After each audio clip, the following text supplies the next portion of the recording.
dans la formation, c'est transmettre. C'est avoir des gens avec moi, pouvoir transmettre, on va dire, mon expérience, ma passion. Puisque la vente, le merchandising, l'étalage, c'est-à-dire faire des vitrines, tout ça c'est vraiment une réelle passion. Aujourd'hui je vibre, ce que je dis, je vibre avec le vêtement, c'est une réelle passion et c'est en ce sens-là, c'est transmettre. Et pour moi la formation c'est aussi recevoir. Je donne, mais j'aime aussi recevoir et mes stagiaires, je reçois à travers eux, ils me donnent beaucoup, comme moi je leur donne beaucoup, c'est un échange, avant tout. Découvrir. Moi quand je recevais des cartons au magasin, on dirait que c'était Noël. Je vois les cartons, j'étais trop content. Non mais c'est vrai, c'est ça. Il faut prendre son pied. C'est ça en fait. Moi je vous le garantis, quand vous faites de la vente, il faut prendre son pied.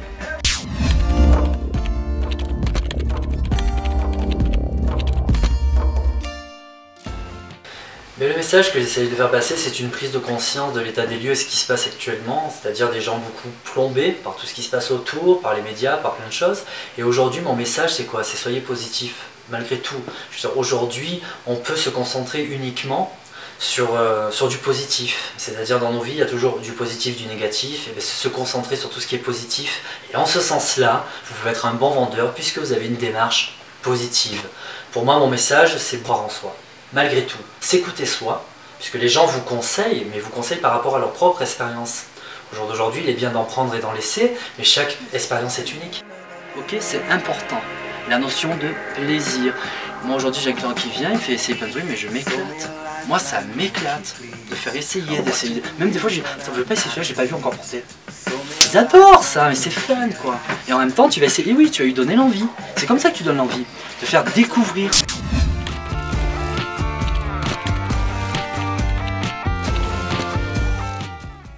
Elle est essentielle.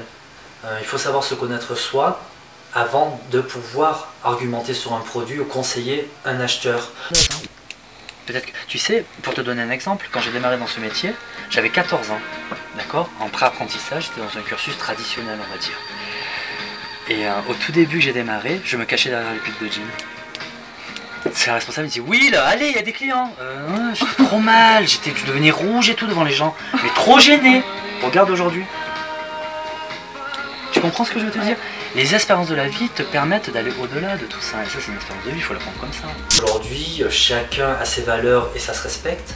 Je veux dire, mais c'est pas les valeurs des gens que vous côtoyez au quotidien. Et en ce sens-là, il faut savoir déjà prendre conscience de nos propres béquilles, de ce qui fait notre personnalité, peut-être nos carapaces, et savoir les faire sauter, puisque aujourd'hui, il est essentiel d'être complètement libre et ouvert pour être un bon vendeur.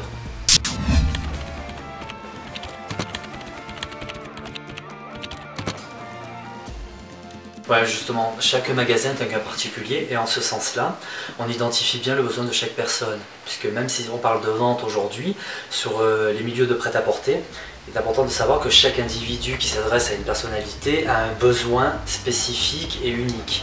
En ce sens-là, déjà, il y a un côté adaptation par rapport aux stagiaires que j'ai en face de moi.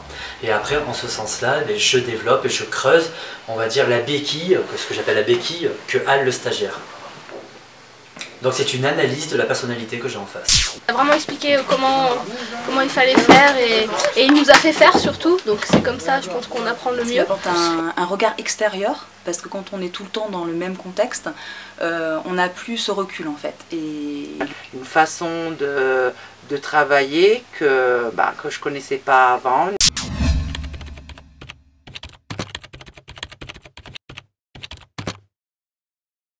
Aujourd'hui, les qualités d'un vendeur premières sont déjà la patience. C'est impératif, il faut être très patient, à l'écoute, savoir être à l'écoute du client, parce que souvent on n'écoute pas le client et puis on va au-delà, un jean, on part sur un jean, on ne va pas chercher plus loin.